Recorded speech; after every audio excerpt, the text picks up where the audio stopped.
Hi, so we're here to have a chat about Discharge Lounge. So I'm Dr. Sally Thrower. I'm one of the endocrine consultants, but sitting here in my clinical vision of flow specialty lead hat with Carleigh Wright, one of our key pharmacists, and Kerry Morris, who is our lead sister in Discharge Lounge. So Kerry, Discharge Lounge, what's it all about? Hi Sally, thank you. I just wanted to go into a bit more detail about the Discharge Lounge. It was opened in 2023. It was open to support flow through the trust. We can take up to 29 patients, not comfortably. So I think to be realistic, squeeze them in. To be realistic, it depends on beds and chair space and patient acuity and where they can sit. But we've comfortably had 20 patients in the department at one time. So, I mean, that's, almost a ward, isn't it? Yeah, almost. But over the last 2 years, we have seen an increase in usage. So we were starting at probably about 10 a day back in 2023, January. And we've gone up to 30 to 40 and some days over 40. During the last day of 8 days of spring, we had 54 patients because everyone was on thinking about using It's it. impressive, isn't it? Yeah. But I think a lot of that relies on patients coming in and out and can maintain that flow. That obviously Discharge Lounge is there to help patient flow, isn't it? But the flow needs to continue within the Discharge Lounge as well, doesn't it? And I think Discharge Lounge, lots of people haven't visited, and actually it's a really nice environment, isn't it? Because there's that nice little room where you can sit and have breakfast, watch TV, help yourself to drinks if you're mobile enough to, be able to do that for yourself. But I'm not sure that everyone's aware that you can take people in chairs, you can take people in beds, you can have got the odd little side rooms, so it's possible for you to take someone who's perhaps got something that means they need to be kept away from other people.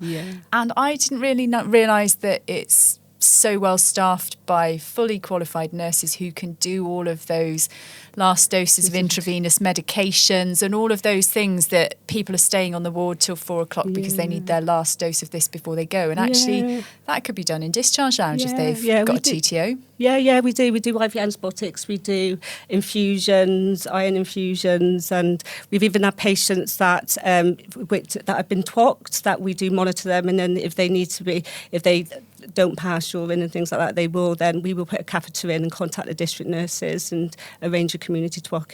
Yeah, so all of those things that are just the kind of final tie-ups that could keep someone on the ward for a day, but actually they could have that care in, to be honest, a nicer environment in Discharge Lounge and just be that step closer to home.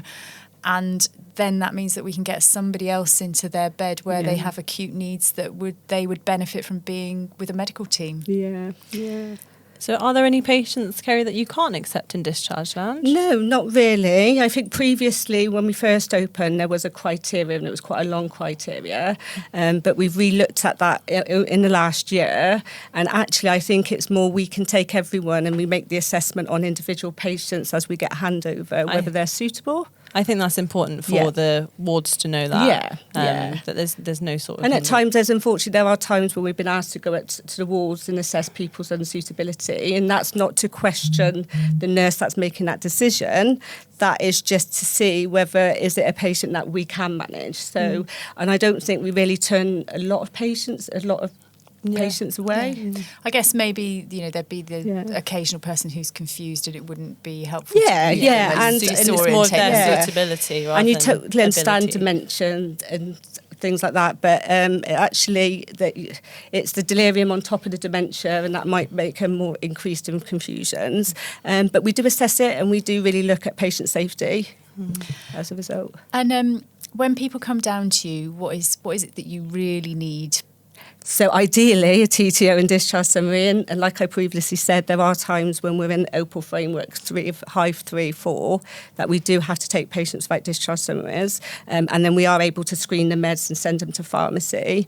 But ideally, to have a full discharge summary where we're just waiting for medications from pharmacy. So when they hand over to us, they ring us and we take a handover from them. Yeah, and I think the patients we can really gain with are the ones, for example, where you know they're going to go home tomorrow with a package of care, but they can't go until that care package starts. And actually, if we can get their TTO done the day before Discharge Lounge, then they can come down to you for breakfast, can't they? Yeah, they Be do. off the ward first thing. Yeah, no, totally. We do plan it for the day before. So our list in the morning would be a list that we've seen that patients are booked on transport or they've got package of care through OCT. So we will go out to the wards and speak to nurses, speak with the patient to let them know that they are coming down to us, because sometimes when you turn up at 8 o'clock in the morning saying you're coming down to Discharge Lounge and no one's told them that they're due to come down. So it should be, every patient should be informed that actually on their discharge that they will come to the Discharge Lounge. Yeah, I've seen your little door hooks with all the reminders, really sensible things like has somebody got the keys for the key safe and all of those things that are the just total frustration when someone gets home and the ambulance brings them back to hospital because we didn't check if they could get into the house. I think that's something you want to do more as well. Yes, it is, Kerry? yeah. And in pharmacy, all of the medications for patients on Discharge Lounge are prioritised over other patients because we know that they are just waiting to go home. And so pharmacy visit 8 till 9 in the morning, 9 till 10, and 2 till 3. And in that afternoon visit, they will look at the BI dashboard to see who's been declared as medically fit, who might be going home the next day. And they will try and pre-order medication in preparation for them to go. But I don't think the virtual whiteboards utilised enough for us to make that significant impact. So it'd be nice to be able to go up to the wards and, like you say, speak to the patients more, but unfortunately I don't think we get enough. We can't do that all the time, so not a lot of people know that they're going home the day before, but I think when we know a patient is going home and we come up to the ward to see the patient, we will explain to them the process that they're coming down to us because they're waiting medication from pharmacy, or they're coming down to us because they're waiting transport. And I think honesty with the patient is the biggest thing as well, because a lot of the time the patients are told they're going home maybe at the end of a ward round or after a test result comes back, but they don't realise the process is then the T2 has to get written, then the nurse has to screen it, then pharmacy have to do it and then dispense it and check it and then send it to the patient. Yeah, we do try to fully inform. And I think you're very good on Discharge Lounge informing them of that. Yeah, because unfortunately we do have waits sometimes if there's med's not ready and transport's turned up and that's been aborted.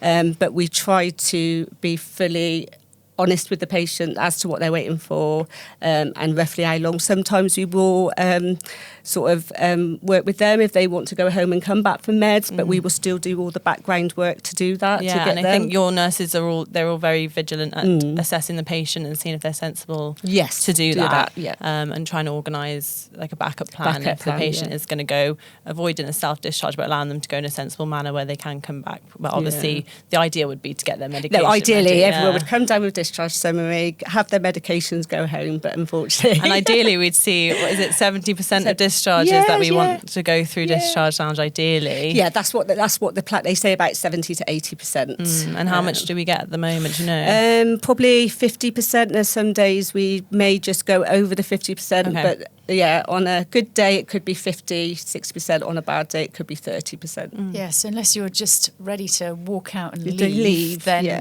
Discharge Lounge is potentially the best place for you. 10 minutes, just someone coming in the department for 10 minutes does impact the flow.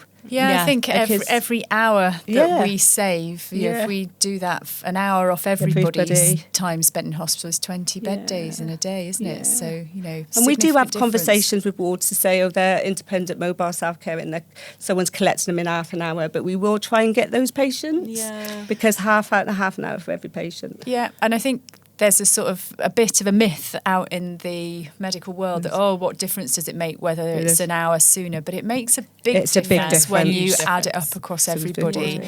So it's just people realising that, isn't it? That actually their actions do count and do make a difference to that person who's waiting to get out of A&E, who might be stuck in fit for sit when they're not really fit to sit at all. I think it's important that you're there. I think it's a very good thing to be created, the Discharge Lounge. And we do say to wards to come down and see us and see what we do, and I think it'd be nice to come down, especially opportunity. third year students that are in their last year, because we're dealing with TTOs constantly and external companies. And since I've been doing this role, I've popped in. I'd never been before, and I really didn't realise how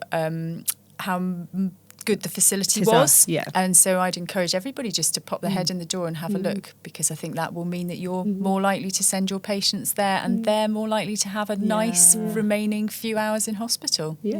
And you do sometimes have bank shifts as well. And I think Yeah, it's good so for if people anyone to wants take to that. come and do a bank shift in the department, we do encourage it. Is it 7 days? It's 7, yeah, so we're open 7 days. So 6 till 7:30, and Saturday 7 till 6, and then Sunday 7 till 4.